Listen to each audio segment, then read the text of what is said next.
Welcome to Donmar TV News Channel. Si dating Senador Marcos hiniling ho sa COMELEC na ibasura ang mga petisyon laban sa kanyang COC.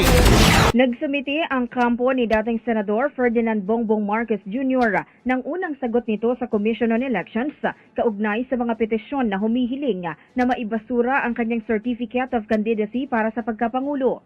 Sinagot ng kampo ni Marcos ang petisyon na ibinase sa aligasyon na material misrepresentation kung saan sinabi na hindi nito idiniklara na siya ay dati nang na-convict sa isang pagkakasala na may penalty na perpetual disqualification sa paghawak ng public office. Ipinunto ng grupo ng martial law victims sa kanilang petisyon na ang conviction ni Marcos ay may kinalaman sa kabiguan nito na maghain ng income tax returns noong 1980s. Ayon sa kampo ni Marcos, walang material misrepresentation rito kung ang basihan ay ang impormasyon ng kanyang inilagay sa COC ng isang kandidato sa ilalim ng Section 74 ng Omnibus Election Code. Kabilang na rito ang pahayag ng kandidato na eligible ito na tumakbo sa eleksyon, political party, civil status, kaarawan, propesyon at iba pa. Umapila rin ng mga abogado ni Marcos sa COMELEC na ikonsidera na dati nang naihalal ang respondent sa iba't ibang elective positions. Wala pang natatanggap ang Department of Justice na extradition request. Wala ho sa gobyerno ng US para kay Pastor Apollo Kibuloy na nahaharap sa kasong sex trafficking sa Amerika. Mababatid na nakasuhan si Kibuloy na founder ho ng Kingdom of Jesus Christ at ang iba pang opisyal ng church ng pagpapatakbo ng sex trafficking operations kung saan ay nasa 12 anyos hanggang 25 anyos ang mga biktima. Ginagawa umanong panakot ng simbahan ni Kibuloy ang eternal damnation at pisikal na pang-aabuso.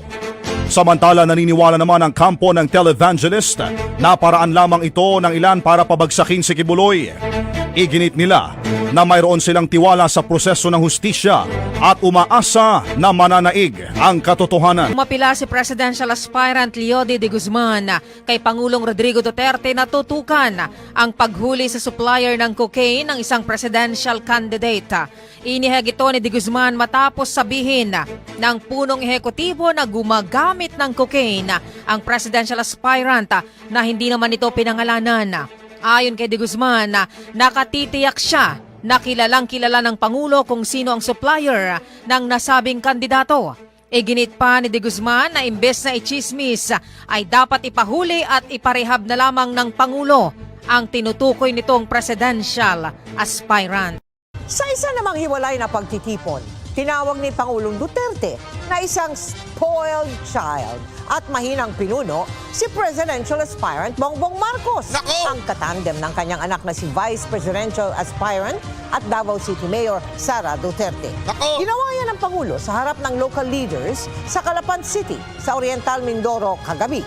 Tinanong ang Pangulo kung magkakaroon ba ng alyansa sa pagitan ng partido ng kanyang anak na si Sara Duterte. So may tanong, magkakaroon ba daw ng alyansa ang partido ng kanyang anak na Lakas at ang PDP at PDDS? Yan ang tanong, ha? Okay, yan ang tanong. Magkakaalyansa daw ba ang PDP, nakasama ang PDDS, which is yung partido nila Pangulong Duterte, at ang partido ni Mayor Sara Duterte? Yun ang tanong. Ha? Alinaw ng tanong. Eto, sagot.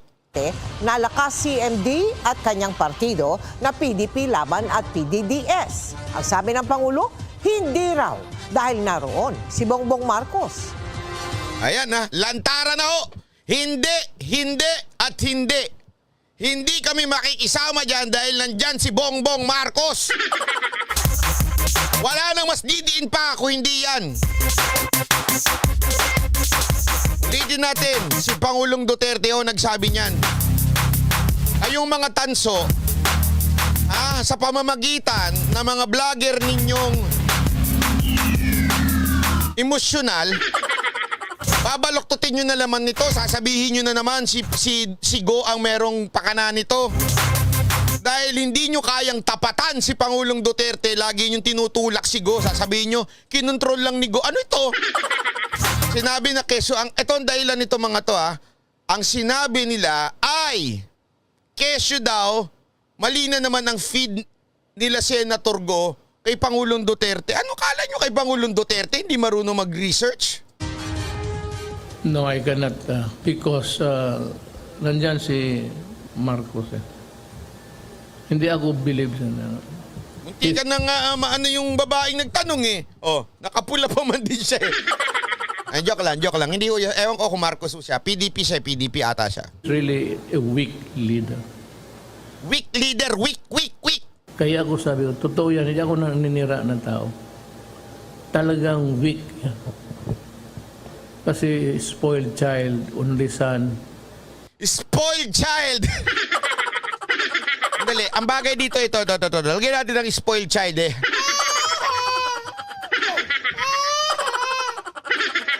Hindi ako nagsabi ah. Spoiled child. Oh, ito. Iyak na yung mga ano dyan, tanso. Of course, he can talk. He Of course, he can talk. Bakit? delivers English articulate. Pero ang aral kasi kung saan-saan sa labas. Pero kasabihin mo may crisis, gano'n. He's a weak leader. Oh no! Inulit pa pambihira. He is weak leader. Sabihan ka ba naman ng ganun? Ito si Pangulong Duterte nagsabi nun. Ano kayang ginagawa nito ngayon? Hindi, di ba? Ang sakit nun. Sabihan ka ng isang pangulo na ito. At dito ka matatawa ha. Dito ka matatawa. Alam mo kung bakit? Kanya-kanyang dahilan na yung mga tanso. Yung mga tanso, paano natin to ititwist? Ito pinangalanan na eh. Kasi nung pinangalanan na eh. Weak leader. Weak leader. Paano natin ito babaguhin? Alam mo, yung iba ko ano nahirit. Galit na ngayon kay Pangulong Duterte.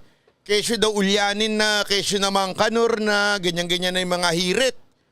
Pero dati, nung sinabi ni Pangulong Duterte na si Leni Robredo ay hindi capable maging leader, abay, tuwan-tuwa sila. Praise Duterte! Praise Duterte! Oh, ngayon, nung sinabi ng, si Marcos, weak leader yan eh. Iba ka, hindi ka yan ka na, masamang tao ka na, sinungaling ka na, hindi, iba nagpipid sa'yo. O baka robot ka na lang, baka alien ka na, hindi ka na ganyan. Oh, di ba, pambihirang buhay ito, sabi ko nga, nakakatawa ito, mga ano na ito, tanso no? Grabe, as in, ito nangyayari sa kanila ngayon. Sumalpak sa mukha nila yung sinasabi ni Pangulong Duterte. Alam nyo kung bakit? Kasi dati idol nila. Hinahangaan nila. Lagi nila sinasabi, magtiwala tayo kay Pangulong Duterte. Magtiwala tayo kay Pangulong Duterte. Yung idol mo, weak leader yan eh. Paano na? Ano nang gagawin natin? Alam ko na, punta tayo sa baklang menopause. Punta natin yun, baka may paliwanag niya kung ano ibig sabihin nito. Diba? Tapos ang sagot nila, bakit sabi nito niya itong baklang menopause na to? Ha? Diba? Biglang nagpapaniwala ngayon doon. Kasi may kasalanan, Ang may kasalanan, abay si Senator Go. Kesyo, iba, kung ano-ano daw ang finifeed. Tapos dinamay pa si Kawatano. Ewan ko, saan niya naisip yung mga ganung klase? Ayan nga, ang malapit nga dito ngayon, sila Velasco, paano naging si Kawatano? Oh. Tapos ito pa sabi, ako daw unang bumastos. Kasi nung in-interview ko daw, nakasombrero daw ako, tsaka gusot-gusot yung t-shirt ko. Ayan, napaplansya tuloy ako eh. Pati ba naman yung pagsombrero ko, image ko to eh. Anong gusto mo? Baka mamaya pagtanggalin ko to, sabihin ni Pangulong Duterte, Pendong. Baka ganunin ako eh. Diba? Oh, ano na mga tanso? Takbo na uli kayo doon. Para masabi niya ako na una ng bastos dahil daw sa sombrero ko. Alam mo, hindi ganyan kay Pangulong Duterte. Di ba nakita nyo nga nung ako mismo nagpunta sa Malacanang, yung t-shirt ko lang wala naman nung silang sinasabi, kailangan nakabarong ka, kailangan... Meron pa siyang may style bang, binoto yan ng 100 million na tao, kaya kailangan galangin natin yan. Pero ikaw, Dos Lopez, maraming salamat. Pero ikaw, ano ginawa mo? Naglabas ka ng picture na naka-makeup si Pangulong Duterte. Ako ang bastos? Ikaw ang bastos. Baklang haliparot. Sa totoo lang, wala akong pinapakalanan, ha? Hindi ba? Maglabas ka ba naman ng picture ni Pangulong Duterte tapos bigla mo i-delete? Nung nagsumalpak sa pagmumukha mo? Tapos ako pa ngayon ng bastos? At saka may bagahe siya. May bagahe daw! Sinisikap ano po kaya namin- itong bagahe na ito? Ayan ang exciting sa lahat. Alam mo, ganito lang yan, ha? Ikikwento ko lang sa inyo, ha? Yung mga nagsasabing sinungaling daw si Pangulong Duterte, pero dati napaka-tindi ng tiwala nila kay Pangulong Duterte, ngayon daw sinungaling. Ito lang, simple lang. Napakasimpleng logic lang yan. Mga kaibigan, mga kapatid, makinig kayo na mabuti. Angie, maraming salamat, ha? Pakibati yung birthday ng lola ko si Carolina Chua. Happy birthday po, 75. Carolina Chua. Makinig kayo na mabuti, ha? Ganito lang o kasimple yan. Simple lang. Kung si Pangulong Duterte ay nagsisinungaling, sa tingin ninyo, makakadagdag ng boto sa kanya ito? Tanungin ko kayo. Huwag niyong kakalimutan, senador ho siya, tatakbo siyang senador. At alam naman natin, kayo na nagsasabing mga tanso na 50% nasa inyo na. Sigurado ako, sa sinasabi ni Pangulong Duterte na tungkol kay Bongbong Marcos na weak leader, spoiled at higit sa lahat may baggage, sigurado ako mababawasan. Mababawasan ang kanyang boto. Diba? Sigurado yan. Pero bakit niya sinasabi ito? Remember, kandidato siya. Alam niyo kung bakit? Kasi ho si Pangulong Duterte hindi na ho siya concerned dyan sa mga ganyan. Ang talagang concern niya yung bayan. Ako bilang Pangulo, inayos ko yung bayan, tapos biglang ito ang papalit. Alam niyang mababagsak tayo pag ito ang pumalit. Alam niya masisira tayo pag ito ang pumalit. Sa tingin ko parang si tatay parang si isang lolo na nagsasabi ng matanda na siya. Iiwan ko na ito sa inyo. Etong mga wag naman kayong ganito. Parang isang tatay o lolo na nagbibilin sa atin. Ito Pilipinas Wag naman kayong kumuha ng presidenteng weak. Wag naman kayong kumuha ng presidente na may baggage. At higit sa lahat, spoiled. Diba? Yan yung sinasabi ni Pangulong Duterte. Ibig lamang pong sabihin niya, napakasimple lang. Totoo yung sinasabi ni Pangulong Duterte dahil kung hindi totoo yan, nirisk niya yung boto na makukuha niya sa mga loyalista. Diba kaya nga sabi niya, basta ako, sinabi ko sa inyo. Ang lupit niyan. Diba? Paulit-ulit niya sinasabi yan. Pakinggan natin yung tuloy natin. Kunin ang panig ng kampo ni Marcos, tinext po namin ang kanyang tagapagsalita na si Attorney Vic Rodriguez, pero wala pa kaming, hindi pa ho kami tinutugon. Hindi natutulog. Ayan. Pakinggan nyo itong kanyang sinabi. Okay? Yung buo niyang sinabi, buong speech. Okay, ito.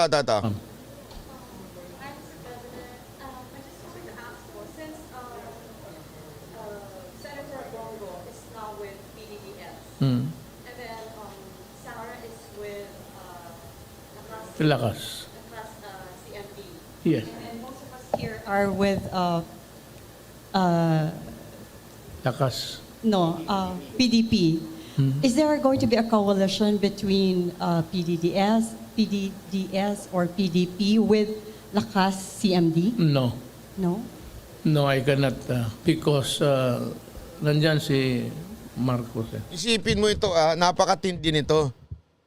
Ang sinabi niya, magjo-join ba tayong PDP at saka yung Lakas para magkaroon ng coalition? Okay? Kasi ini-expect ng mga tao na magkaroon pa rin ng coalition with Go and Mayor Sara Duterte. Alam mo sabi ni Pangulong Duterte? No. Why? Nandyan kasi si BBM eh. Ganun kalupit yung tindig at prinsipyo ni Pangulong Duterte pagdating ho sa pakikipagsama kay Marcos. Imagine niyo na lang ito. Bibigyan ko kayo ng naalala niyo yung sinasabi ko sa inyo noon paulit-ulit? Bakit hindi pinili ni Pangulong Duterte si Marcos bilang Vice President? Bakit si Cayetano ang pinili niya? Isipin niyo mabuti yan ha. Bakit pinili niya si Cayetano over Marcos? Pangalawa, bakit ni isang posisyon hindi siya binigyan? For 6 years, imposibleng hindi ho nagkakaroon ng lakaran dyan? Alam nyo na kung bakit. Di ba? Ang tagal ko na sinasabi sa inyo yan. Sino ang nagpipiling close? Di ba? Sino nagpipiling close? Yung mga Marcoses lang. Wala namang sinabi si Pangulong Duterte na close kami niyan. Banat bay, paano naman sinasabi ni Pangulong Duterte another Marcos? So itong si Amy tumulong. Pero si Bongbong ba binanggit niya? Di ba? Ang hirap po sa inyo kasi hindi ko kayo nakikinig. Sinasabi ko ng paulit-ulit sa inyo yan noon pa. Ayaw. Eto lumalabas na Lumalabas na ang dahilan kung bakit ayaw ni Pangulong Duterte kay Marcos. Hindi ako nagsabi dyan si Pangulong Duterte. Bakit kayo mga tanso galit na galit sa akin? Ako ba nagsabi? Kasi ako lang ang may yagballs magsabi sa inyo na walang kwenta yung amo ninyo. Yan ang totoo. Ang problema sa inyo, puro kayo kayabangan, puro kayo ganito. Ano sagot? Bakit gusto nyo maging pangulo yan? Dahil sa tatay, may vision, ganyan-ganyan, dahil kay Nostradamus. Yan ang dahilan nyo, kaya nyo gusto siya maging presidente. Si Pangulong Duterte, anong dahilan ba't ayaw maging presidente yan? Weak leader. May baggage at higit sa lahat spoiled. May dahilan siya. Kayo, ano dahilan nyo? Di Nostradamus Saka yung ginto, pamimigay ko sa wala na tayong di ba? At saka yung lintik yung windmill. Sumakay kayo dyan, sakyan nyo. Yan ang hirap sa inyo Sarado na mga utak ninyo. Parado na. Ano bang bindaran nyo dyan? Coca-Cola? Kaya hindi nyo na maintindihan? Ayan si Pangulong Duterte talagang alam mo, this is a risk for the president. Kahit sa munting anggulo, napaka-risk nitong part na to. Kontrahin mo ba naman ang pinaka-popular? Aminado tayo dyan, popular itong si Marcos. Kahit si Pangulong Duterte, alam niyang popular Would he risk his being great president para lang siraan? Tanga ba kayo? Hindi, di ba? Tanga ba kayo gaganyanin ni Presidente para lang siraan si Bongbong Marcos? Hindi ako naninira. Si Pangulong Duterte nagsabi niyan. Hindi ako, si Pangulong Duterte. Anong gusto nyo mangyari? Tapos ako biglang pagbibintangan nyo kasi hindi nyo mapagbintangan yung mama. Bakit ako lang kinakaya ninyo? Tingnan mo na lang gusto nyo ng gusto nyo ng katunayan na kayo, yung ibang mga vlogger ninyo wala mga yagballs? Si Pangulong Duterte nagsabi, ako sinisisi ng mga vlogger ninyo. Pati damit ko pinupuna, pati sombrero ko pinupuna, pati tong salamin ko. Ano ba namang klaseng utak yan? Diba? Napaka-dominim. Alam ko namang hindi ako kagwapuhan, sakto lang. Pero yun lang ang argumento ninyo. Finid si Pangulong Duterte ng maling impormasyon. Pero nung dati, ano pinagtatanggol nyo? Lahat ng sinabi ni Pangulong Duterte, ang plastic nyo, mga animal kayo. Evelyn Tomari, salamat po. Diba? Napaka-plastic ninyo. Dati, grabe kayo magtanggol kay Pangulong Duterte. Sabihin ninyo talaga lahat ng sinabi ni Pangulong Duterte. Oh. Meron pa ako narinig ganito ha. Meron pa ako narinig ganito. Sabi, dati galit na galit. Oh, pinagtatanggol yung war on drugs, war on drugs, war on drugs. Nung sinabi ni Pangulong Duterte na merong isang presidentiable na kumatakbo na nagko-cocaine. Sabi nung iba, okay lang niya, cocaine lang naman yan eh. Hindi naman na kasira ulo ng mga ganun, ano? Hindi totoo. Hindi nyo nakita yan, hindi nyo nabasa yan. May isang pal na, ewan ko ba, sabi niya, ang dating.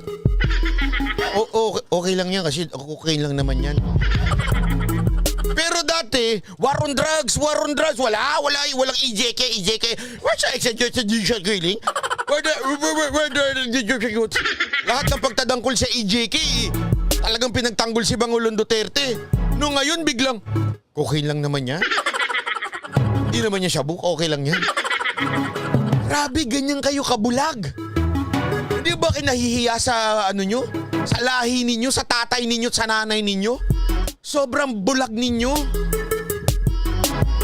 Sa tingin ninyo, i-risk ni Pangulong Duterte yung kanyang candidacy? Para lang manira? Isip nga kayo.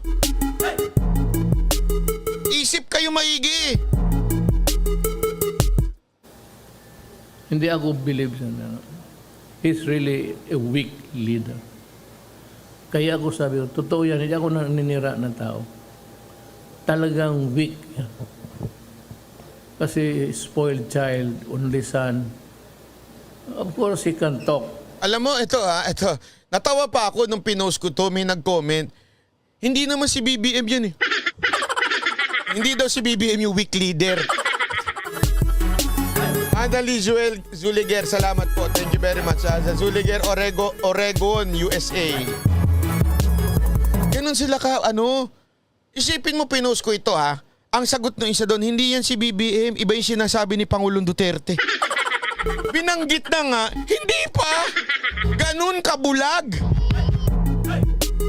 Grabe kabulag. Oh, Gold Bar, buti pa to si Gold Bar. PRRD has access to intelligence report. So hindi yan haka-haka lang tulad ng pinakalat na mother of all marites na si DP, sabi niya. Sabi nitong isa, sige, alam mo itong mga fake halatang halatain na troll farm ito na mga tanso. Itong si Angel Ragaggio, sabi niya, si Bongo utusan lang ni PRRD. Always remember, ang tunay na leader ay magaling na servant. Yan ang lagi mong pagkatatandaan. Oo, proud. Bongo should be proud to be a good follower. Dahil a good follower is a good leader. Yan ang lagi niyong tatandaan. Oh. He delivers English articulate. Pero ang-aral kasi kung saan-saan sa labas.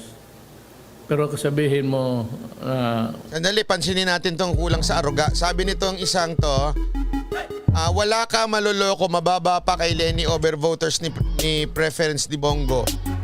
Pagdating sa survey na yan, yung survey na yan, ginawa yan after November 15. Wala pa yung sa revelation ni Pangulong Duterte. Mag-google ka rin. Minsan kailangan yon, hindi umaasa lang kay sa baklang hariparot.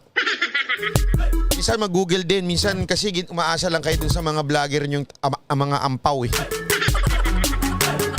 Wag lang kayo umaasa sa mga vlogger nyong ampaw. Ampaw yan eh. Walang ilalabas yan kung hindi yun. Samba, samba, samba. Hindi na marunong mag-isip yan eh. May crisis, gano'n. He's a weak leader. At saka may bagahe siya. Ayan na. Ano kaya itong bagahe na ito? Ano kaya ang bagahe na ito? Yan, malalaman natin sa mga susunod na araw.